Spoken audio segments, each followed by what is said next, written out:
All right, Kevin, welcome back. You'll actually be episode 2 of season 2. So welcome back to season 2. Really appreciate the conversation we had last time. But for new listeners, could you please tell us a little bit about yourself and what you do? My name is Kevin Grimes, and I'm a realtor and a homeowner in Westchester, New York, and also do real estate in the Bronx. Father of one son and God-fearing man. That's me. That's who I am. That's what's up. And so we talked about a lot about Westchester last episode.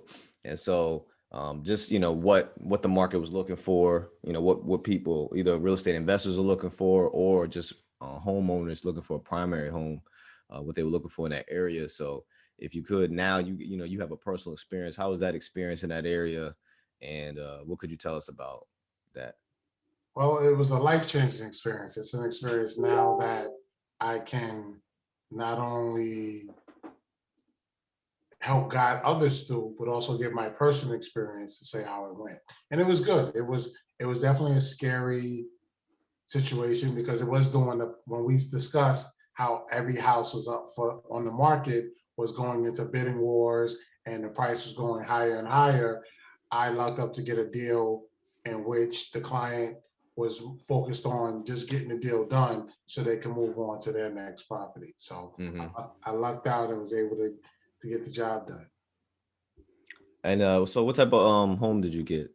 Just a single family. Single family. Yeah. The next one later this year will be the first investment property. And so what type of investment property you trying to get? Single family? You trying to get a multifamily. Definitely multifamily? Multifamily. Yeah. Trying to jump into your lane. Yeah. I love multifamily.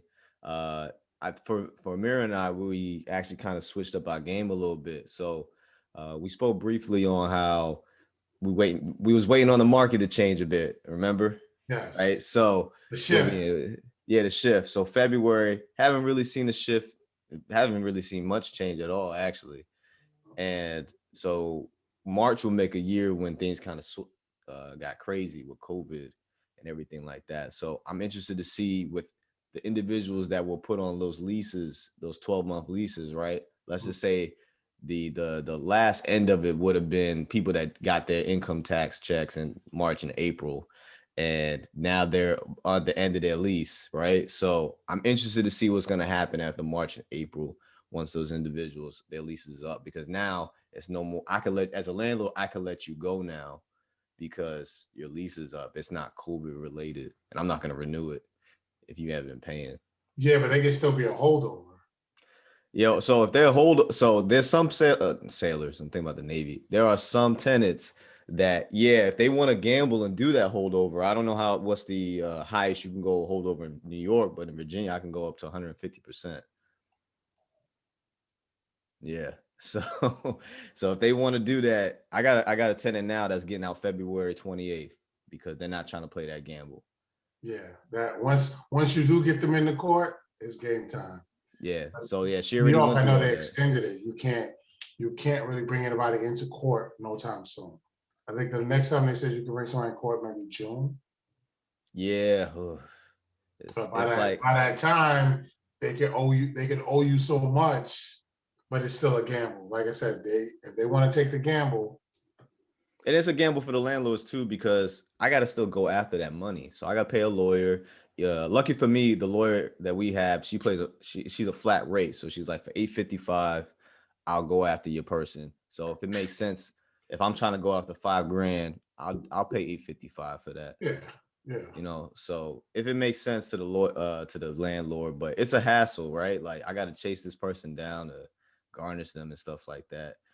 So it's a lot of clean up. Some people just be like, yo, I'm good. I just want to take hopefully I just pray they didn't mess up my unit. I'll take the security deposit and whatever little money was left over, because for my situation, my tenant was claiming that there was black mold in her bathroom, but really it was just mildew. She wasn't cleaning her shower. And so she was like, trying to rally up as many people as possible, through the city of Norfolk in Virginia, saying that, pretty much created a tenant assertion. But part of the tenant assertion is if you are not putting money into the escrow and doing your part, then you have no Yeah, say so. yeah, you have no leg to stand on. So she paid 1 month and then they stopped paying. And then it was very clear to the judge that, like, come on, man, like, what are you doing? This was your laundry list of things that you said to get fixed, which I don't even know how these things got broken. I don't, like, cabinet was hanging off. Like, this place was newly renovated before they got it. So how all of a sudden your cabinet doors are hanging off? I don't know. You must be hanging from your cabinet doors. Yeah. It was just stuff that just didn't make sense that I know personally I took care of myself. So learning experience on that one. And moving forward, I would say people that have a day jobs, get a property manager, because having a property manager saves you a lot of time. I would not have the time to go to the court as many times I've had to deal with that tenant. I think they went to court like 4 times, and yeah, going back, but Yeah, they were but see, adding a property manager as that second layer that I like. I don't want to have that direct contact that part too. Yeah, for there to be any confrontations, because that's one of the things a lot of people say. Make your first property should be an investment property, a multifamily, so that it pays your rent. But you also got to know yourself and know, I want to come home to my peace of mind with my son. I don't want to have to worry about a tenant knocking on my door any time of night, yelling and screaming. I don't want to deal with that. I agree. And some people they're good at that. I'm not. In this person's case, I went over to the other unit just to get it rent ready, and she asked to speak to me. So when I spoke to her, she gave me her side of the story or everything like that. And I'm not there to go back and forth with her, because she's handling stuff with the lawyer and my property manager. So after I told my property manager and the lawyer, hey, look, I'll let her. She could leave right now, and I won't charge her early termination fee. But I would like the money that she's been putting in escrow. And so, she didn't like that deal, because she was saying that she wouldn't have money to go on to another to Yeah, move.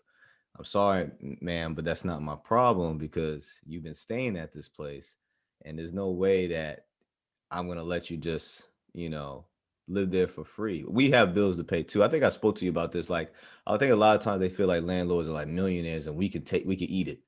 correct. Like, no, But we do they have understand what it takes to to to maintain a property for a month?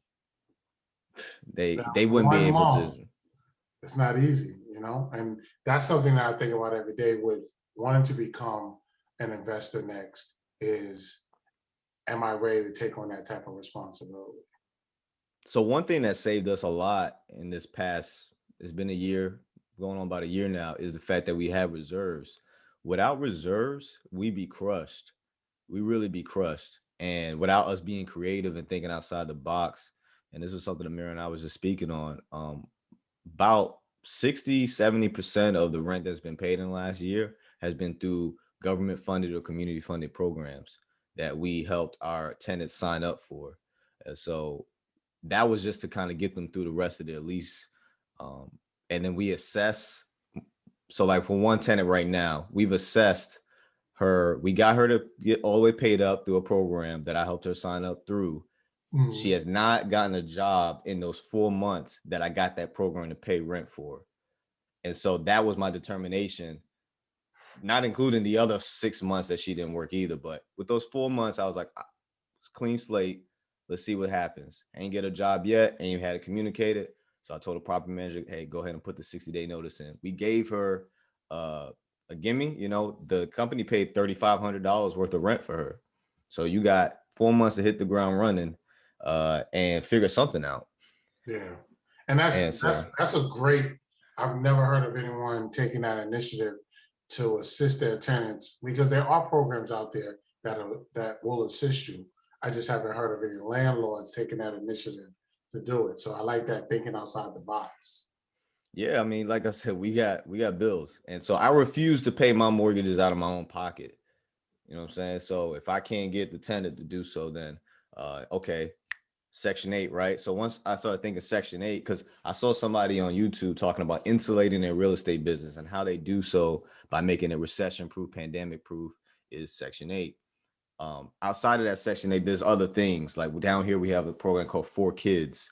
And it's not even for people with kids, actually. It still supports people. And they based off income, based on what you're willing to do. So minimum they'll do is 4 months. The most they'll do is 12 months based off your income and situation. I got 2 new tenants actually about to go into 2 other units through those programs. So I've been actually working with 4 kids for about 6 months now.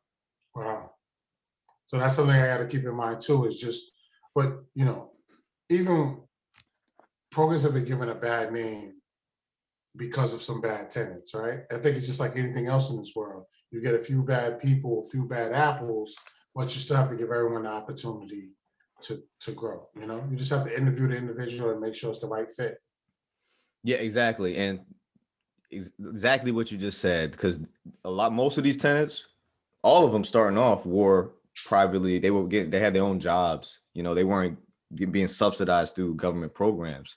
And, some of them end up being bad tenants. It could be the same thing with the Section 8. And like I said, with these 4 kids, they may get approved, but nobody does a character test. That's not part of the being accepted into the program. What's your integrity like? But even with a cash client, right? Even with a cash client, you may get a good vibe off of them. You never know. Once people are in your properties, the sense of entitlement takes over. You don't know what you're going to get. Mm-hmm. So some people I know, they do a vetting process. Like they really sit down and have lunch with them and interview them. And based off that interview, that's how they determine whether they would like that individual in their home. Or what they do is when somebody applies, they ask to interview them in their home. Yes, I have heard of that. Where people have asked to go in your current home, yes, and get a vibe of how do you live? How do you live currently? See, I'm not that comfortable going to someone's house. And this is pre-COVID, but that can be an option too.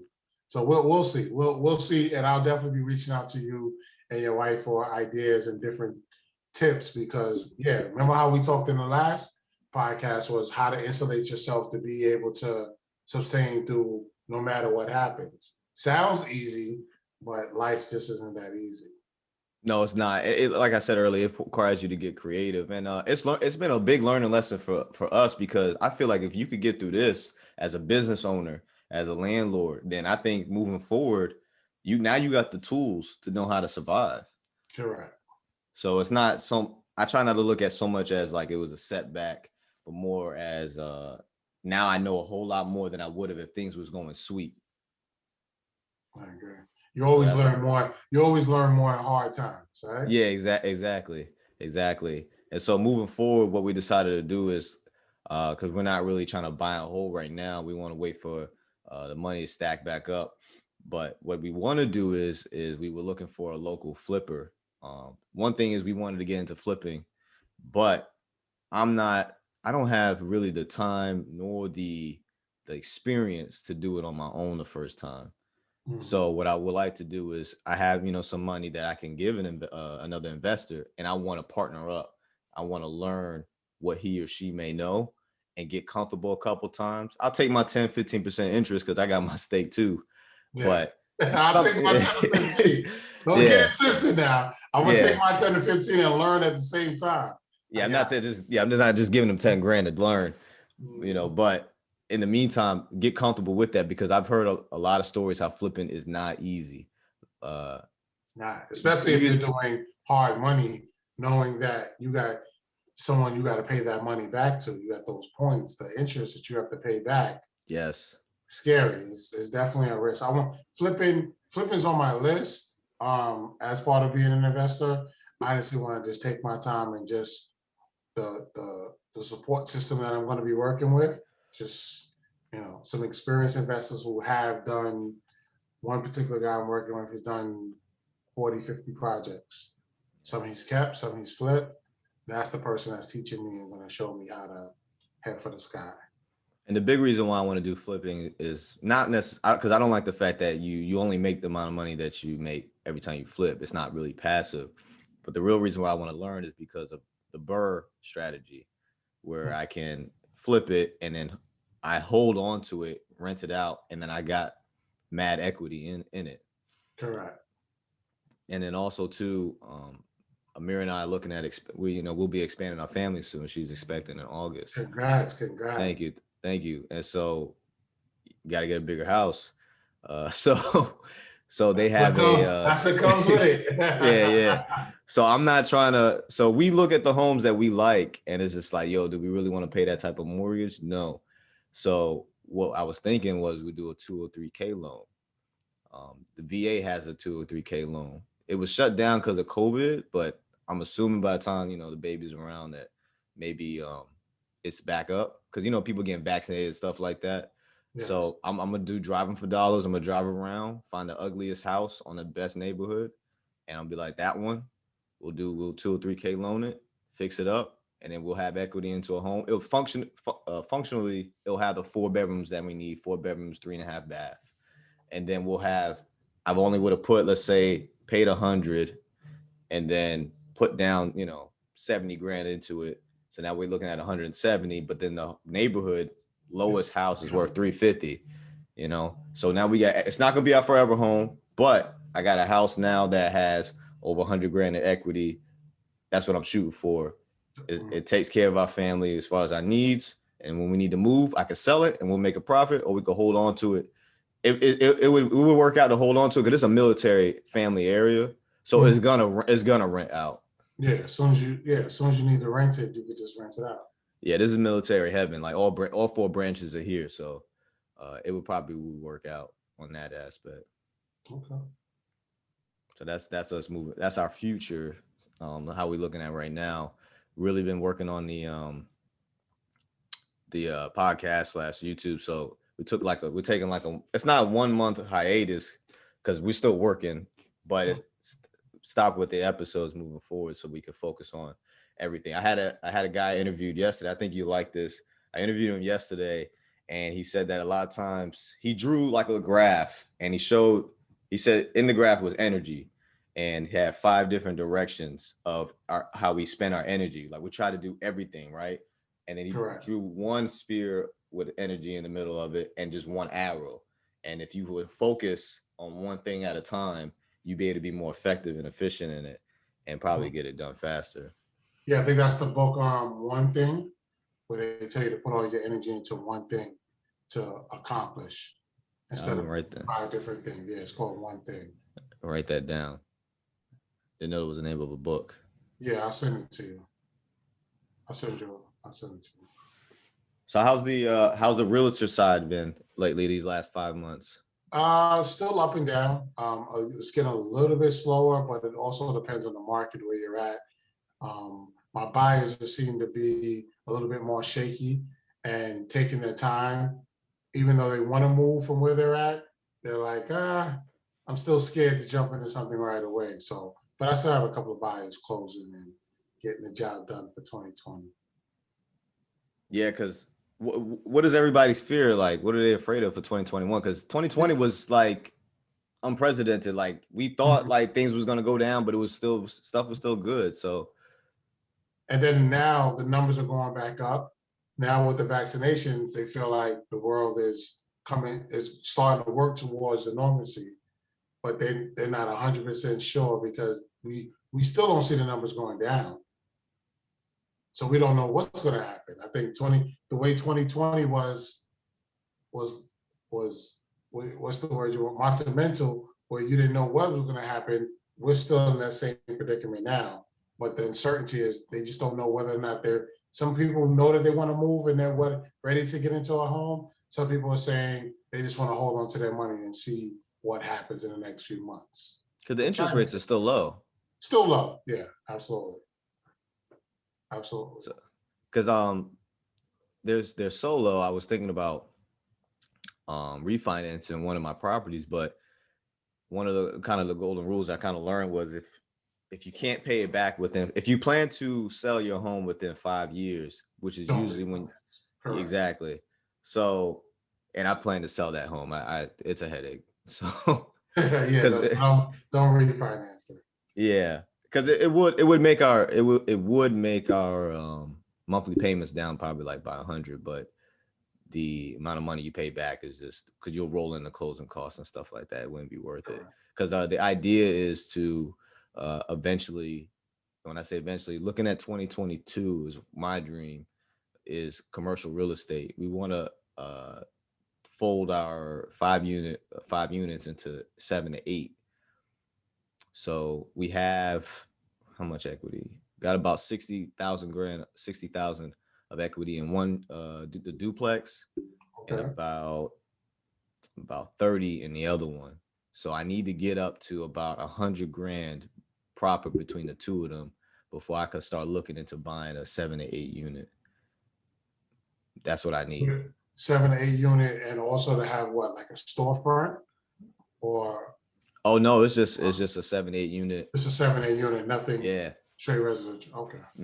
Yeah, that would be dope. But we don't really have stuff like, well, we do in downtown Norfolk, but I think all those got ate up in 2019.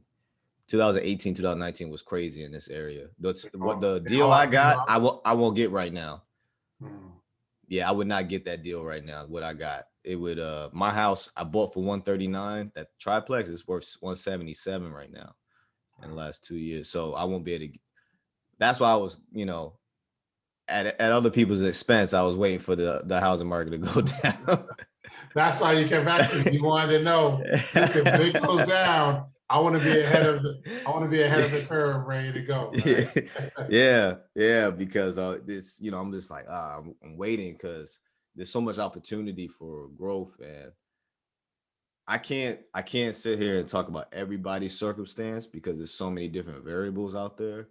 But my mindset has shifted. It's different than it was in the 2008 recession. I think now I look at obstacles as opportunities. And so the people back in 2008 that took advantage of the housing market crash, they looked at that as opportunity, and now they're better from it, right? It's only 12 years later, and a lot of them, just one property they bought for 100 grand is worth already $1 million. And that's just sitting around for 12 years. There's some people I know that bought homes in LA 2014, 2015, and now those homes are worth $1 million. So learning to be patient, learning how to time, and that's something just investing. I learned because we invest in stocks, and that's something I've learned. The behavior is to learn how to be patient. Do not get distracted by the shiny object. Yeah, and see, that's why I don't get into stocks, because I'm the type of person, if I wake up and I see a number going from here to here, I'm jumping ship. I'm not. I can't see my money going from here to here overnight. I want out. Get me out. Get me out. Yeah, you gotta be patient. The only thing, so I don't know what you've heard. Like, have you heard about the GameStop and the AMC stocks? Yeah, and anybody who I know who, I have some friends and family who are heavily involved in stock. And when it first was happening, we was talking, they was trying to get me involved, and they're going crazy about what's going on. I'm like, leave me out of it. Just leave me out of it. They're like, this is crazy. I don't understand. I'm like, see, this is why I don't do stocks. But the game has changed now, and you have to. I'm actually trying to look right now what the GameStop stock is worth right now, because I don't think it'll ever be the same again. It's worth $50 now. So it went from it was like $300. Yeah, it was $380 at one point. Now it's back down to $50. But it was $3 before this all started. It was like $3. So I don't think that stock will ever be the same, because you made believers out of a company that didn't change anything. But it was crazy because they were supposed to be a dying company. And because you have a bunch of people with money that was pretty much making the stock market casino, pretty much that's what they made it. It's a gambling casino. Putting money on red, and look what it turned into, right? Yeah, you made millionaires overnight. People that had stocks of GameStop stocks for years was just really sitting and was like, whoa, now I got $2 million. I'm cashing out. Exit. So but who would ever know? No, yeah. You don't have you have to have a crystal ball. Yeah, like, and that's what I don't like about stocks is anybody can be involved. People can change the full financial outlook, and they're just playing around, Yeah. right? The way it shifts and changes around, yeah. And that's why I try to stick to like right now, Zoometica is one of the companies I invest in, and they they'll be providing equipment for veterinarians to do particular scans on pets, animals. And so like that's a big deal for the veterinarian market. I didn't know nothing about it until maybe a couple months ago, and I started doing research, and it's really highly anticipated. Or I don't know if you heard about Dogecoin. I did that just for fun. So Dogecoin was a cryptocurrency that was made to make fun of real cryptocurrency like Bitcoin and Ethereum or Lithium, something like that. So they made it as a joke based off the Doge dog.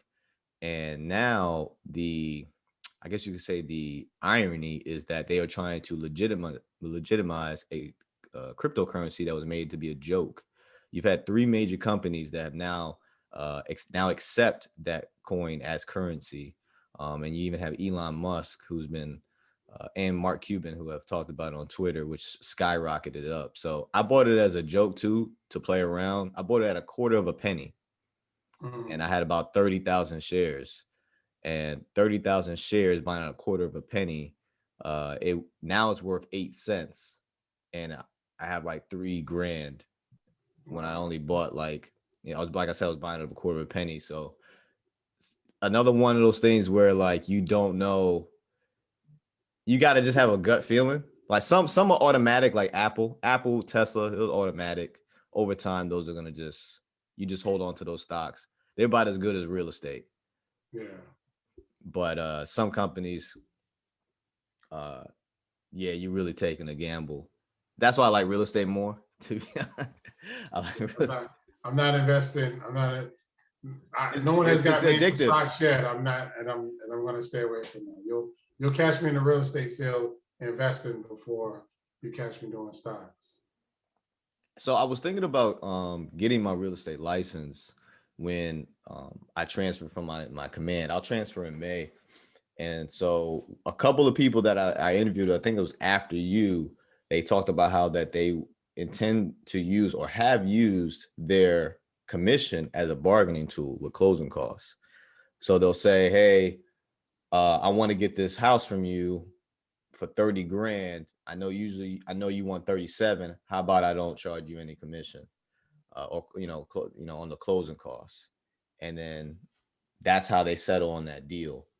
Yeah, if for lower properties, yeah, that could work. I haven't came across anything in New York where you can use that as a bargaining because you're dealing with 5, 6, $700,000 homes. So yeah, I can see that if you're buying smaller row houses and try something like that, I can see that being a bargaining tool. Not in New York though. Not in New York.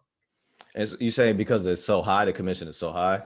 The amount, yeah. So if if you're looking at a $5,000 house, just like I love to do, I love to bring up the calculator. Okay. So if you're looking at a say six, let's do 550, and you're doing a 5% commission, 27,000.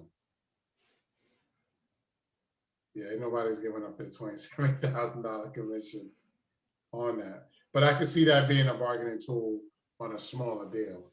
I could definitely see that. I wonder what would make me want to give it 27 grand. Like how that deal would have to be so sweet. It'd have to be some type of steal where I saw something that the seller did not. Yeah. Yeah, you definitely have to, because it would have to work out for the seller, right?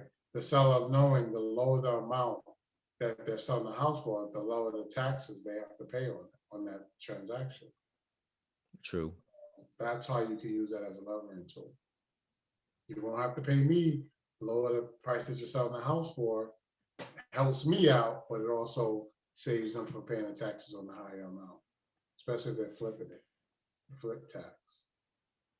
Yeah, because I know some people, they do the 1031 exchange, which they were afraid of Biden was going to get rid of once he took office, because nobody likes to pay capital gains tax, especially on deals like that when I'm making 70, 80 grand. When I did try to get my real estate license in California, the broker was teaching the class, and he said he owned about 72 doors. And he was making a joke. He said, for those of you that are Democrats, once you start making real money, you're gonna see why Republicans think the way they think. Because when you start paying taxes, when you say, hey, I'm going to make $72,000 commission, and you realize out of that 72,000, 27,000 going towards taxes. You'll never see it. 27, you'll never see it. You'll see the number, but you'll never see it in your bank account. He said your perspective will change. And I was like, yeah, when I thought about that, I'm like, yeah, I'm gonna feel some type of way. I made 72 grand and 30 grand of it being taken away. Yeah, but as you do, the more business you do, you learn the number isn't always the number, right? That's the biggest thing you learn when you start making. The more money you make, the more taxes you gotta pay, and more of the bigger piece of the pie always goes to Uncle Sam first. And that's why I wanted to learn a lot about taxes, because I've seen on Bigger Pockets, they talked about part of wealth is knowing taxes, or at least having a good accountant. Taxes and credit. Taxes and credit. The more you learn, and that's one thing I didn't mention in my last podcast, that I do have a credit repair company, climatescore.com. So check that out. Is once you learn the importance of your taxes and your credit, you learn how to use that all together to leverage, and when you're not using your own money to get these property and to do certain things, because you have your credit. Yeah. Right? And one of the things with the taxes is knowing how to start using your business credit so that you can write off more things. Yes.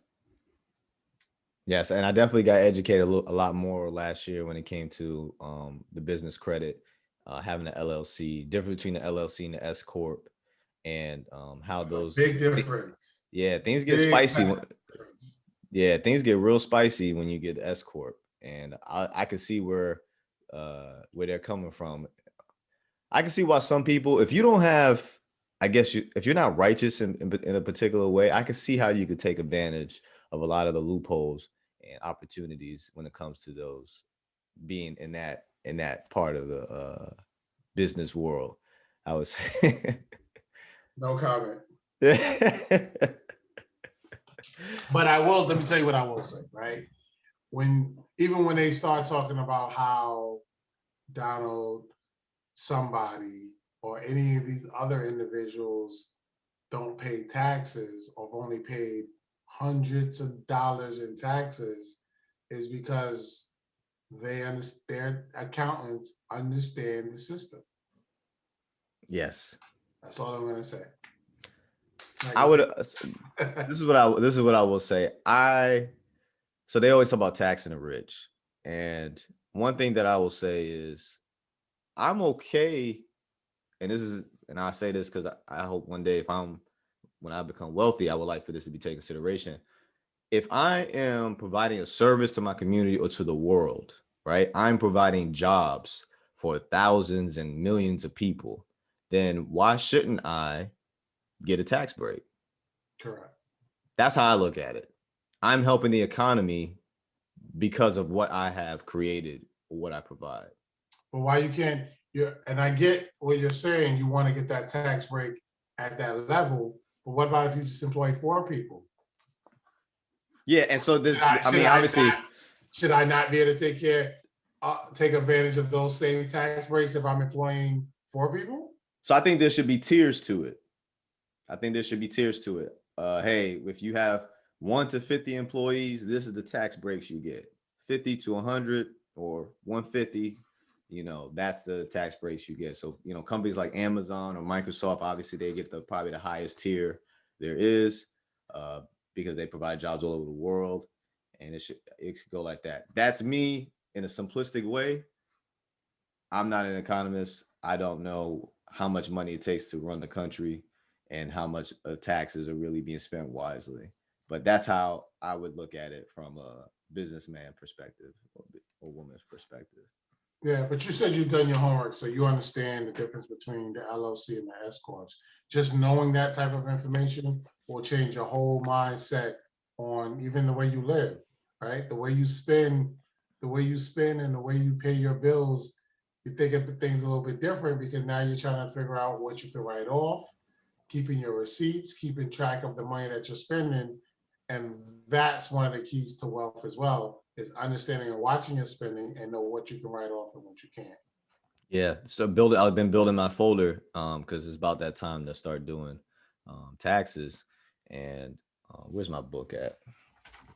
Actually, bought this book, the book of tax strategies from Bigger Pockets. So I'm gonna read this, trying to brush it up a little bit more. So when I talk to my my bookkeeper, I want to make sure that I'm educated as well. I listened to one of the podcasts where they said like you as the business owner not expected to be an expert in all of these fields. You know, your lawyer, your property manager, your acquisitions manager. Like you're not expected to be a manager. I mean, or an expert, but at least be able to have a conversation with that individual and understand what they're saying.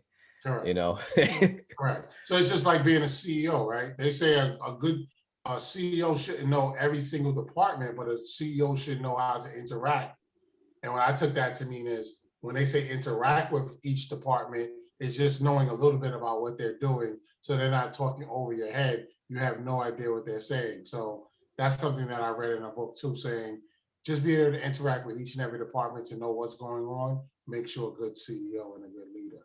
So reading up, one of the things I'm learning is, like you said, you hear these podcasts. One thing I love about these podcasts is you're learning from different fields and different areas, right? Like what you do in your podcast, which I love, is you get different experts in different categories and you just listen to them, right? Even if you take one or two things away from that podcast, you're adding that on, that value into you, to when you have to put it to use, you have that knowledge.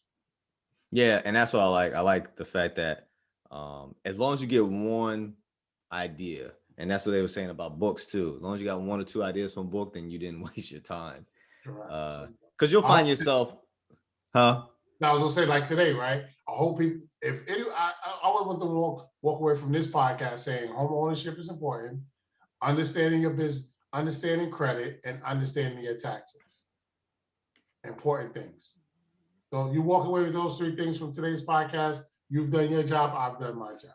Yeah, because leverage is everything. You know, leverage is definitely a big scheme into this, because I think we talked about how much the properties are worth in New York, and it's like, you know, who's sitting around with $1.8 million just here, boom. I know. You know, you mentioned that one guy you said had 12 million just to pop off, but you know, that's not everybody. And if you do got 2 million sitting around, you probably be better off splitting that up into 4 different properties versus putting it all into one. Or understanding how to leverage that amount, like how you keep saying, leveraging your money into the right properties and the right deals, when right now everyone's not putting that amount of money out there. So just taking advantage of what's going on. And then one thing too, so from this podcast, I like how we actually just reached over 1,100 plays recently. Right. So people are listening. One thing that I really want is to get the forum going on our website, because one thing I like about the Bigger Pockets forum is that you got people just constantly sharing their experiences on situations that you would have never thought you would have experienced. Like for me, I read so much about real estate for like 5 years, and then when I bought one of my properties, somebody stole a copper out to sell out of one of the HVACs.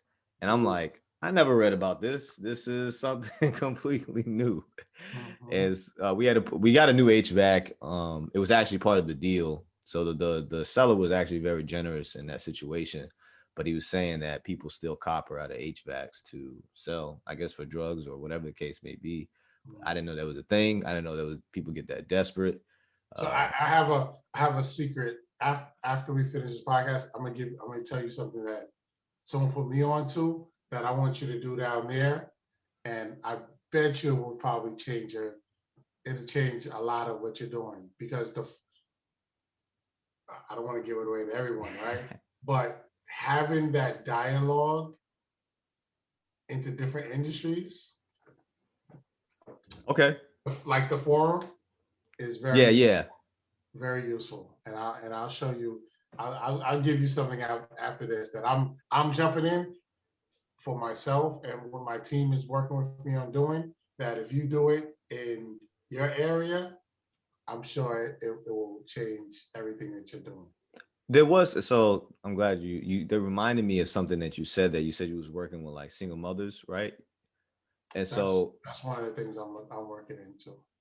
it's so when you brought that up, I talked about it to another guy that invests in real estate a couple episodes after the fact, and he said that one thing that he didn't realize was such a market was a lot of single parents, most of the time, right? Single mothers. And what's the main thing that single mothers are looking for? Safe, right? Safe, Security, really. safe Period. security for their family. So he said when he would market his units, that's the key thing he would say: safe and secure for the single parents and elderly. And that brought a lot of people in. And I tried that, and I got a lot of single moms actually that were inquiring about my units. And I would sit there, I would actually show a couple of the units to them.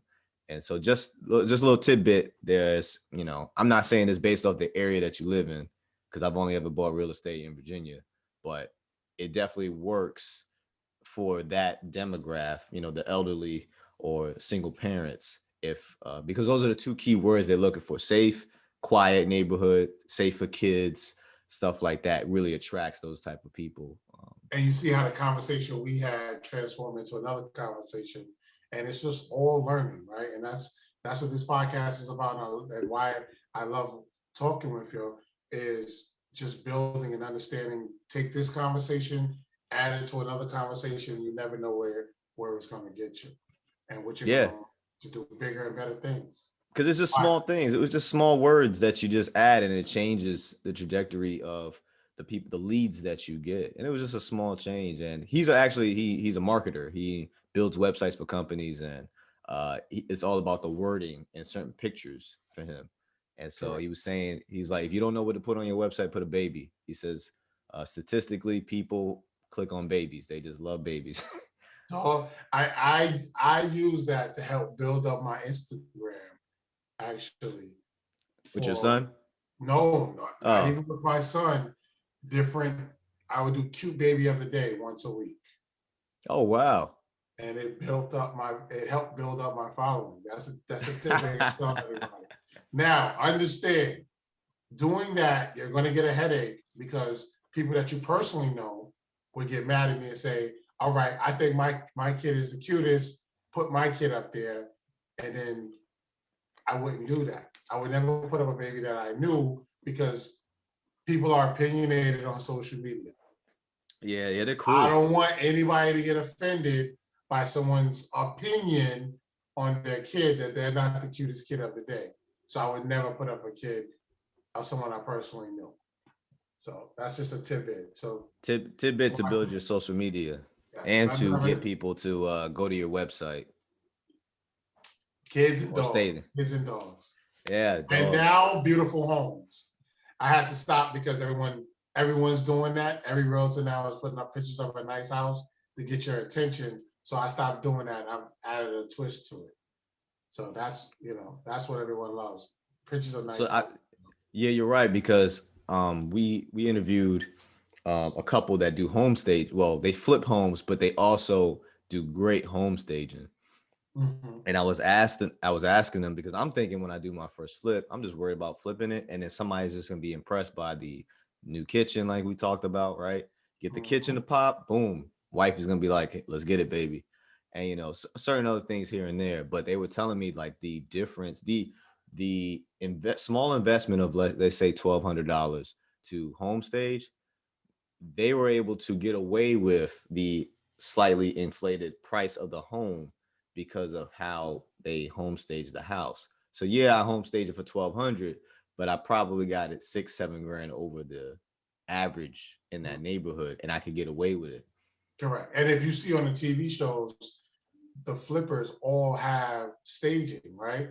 The reason why, and this is not, this is just my personal view of it, is once you've already invested this money into it, you don't have the time to sit around and wait for the right client to come in. Nope. You want every single client to be left with an impression and want to make that offer as soon as possible. Nope. Yep, you're right. You know, and so that's why it is important. Because you are dealing with that hard money lender. Because you are that hard money lender is like, yo, where's my money? Where's my money? And so you're sitting there like time is ticking. And they were saying with the home staging, there was a difference within a month. Like without the home staging, take me 30 days. With home staging, people day or two, they're getting offers. Yeah, the first open houses, and that's why they do it. I think, and that's another reason why they do it on the TV shows too, is to get that instant response. An empty house, they got to envision where their couch would go. They have to envision how the TV would look or how the bathroom when everything's inside. But having it all there for you, you might make a few changes. But those interior designers, they didn't do the best possible job to get the right feel and the right response. So, yes. Definitely. And you're right. You're definitely right. Because that's the thing, envisioning it. Because what she was saying was that they have it's got to the point now where they have like a warehouse and they have like a storage unit where they interchange the different pieces of furniture. It even got to the point where they saw a mattress store throw away a fresh mattress that they just wasn't, I guess it wasn't selling. He was like, hey, you need that? Hey, y'all threw it away. Can I just take it? They're like, yeah, we'll just take it. Took the mattress out the dumpster and used it for home staging. A queen size bed. I was like, I would have did that too. That was smart. Yeah. So I thought that was a pretty cool idea. And I was thinking about doing that because when we moved from the condo that we're in now, we're in a 3-bedroom, 2.5 bath condo right now. So when we moved from that, I was like, well, what are we going to do with this furniture? Because I would like new furniture when we move. So we was thinking about Airbnb. So I'm really intrigued by the Airbnb market. Yeah, I heard there's like some restrictions where you can only have one. I don't know. I thought about it once or twice, but right now, yeah, I heard they have some weird restrictions that just turn me off into it. But I guess the only thing I could think about, because I know some people making mad bank over it because they don't even own the homes that they Airbnb. They go to landlords and rent from them and say, hey man, I'll pay you $1,500 and I'm gonna Airbnb this thing for $3,500 a month. Yeah, but they're staging it, they're making it look amazing. Right. Yeah, they're renting the furniture. Yeah. So I was thinking about Airbnb in this spot, see how it works out, because it doesn't make sense to it won't make sense to rent it. Like after everything's said and done, in order for me to rent the spot, I'll be like $1,600-1,700, but that's not what people pay for mortgages over here, or not even really rent. So Airbnb makes the most. I would be breaking even, which for just doing that. Yeah, I don't believe in having a headache just to break even. So, so yeah, the Airbnb easily we could end up having over $3,000 a month if we keep this spot. So that's definitely I'll definitely tell you the experiences on that one. I've heard a lot of good things though. Yeah, but we're gonna touch base. We're definitely gonna touch base after this, and let's figure out, sharing is caring, right? Share as much information with each other just to grow, Yeah. Well, shoot, I appreciate you doing this. We definitely got to get back up again because I want to hit 2021 is going to be interesting. I'm really interested in how this year is going to be. And you know what I love to do for my next one? Bring on 2 or 3 surprise guests. Okay, cool. From the real estate industry. So maybe I actually have somebody in Virginia that I want to bring on. And I have some people here that I might want to bring on for the next one. So my third one, this is my second one. Your second season, your second episode, I'm here. By the third season, I'm going to bring 3 guests with me. All right, cool. I appreciate that, Kevin. All right, but before I go, I don't know if did I sing my song last time? No, you didn't sing the song. I gotta say, no, I'm not gonna say it. But check out my social media, Kevin Grimes Real Estate, and you'll hear my song on there. Follow me on there for more information. All right. All right, man. All right, man. I appreciate it. Be good. Later.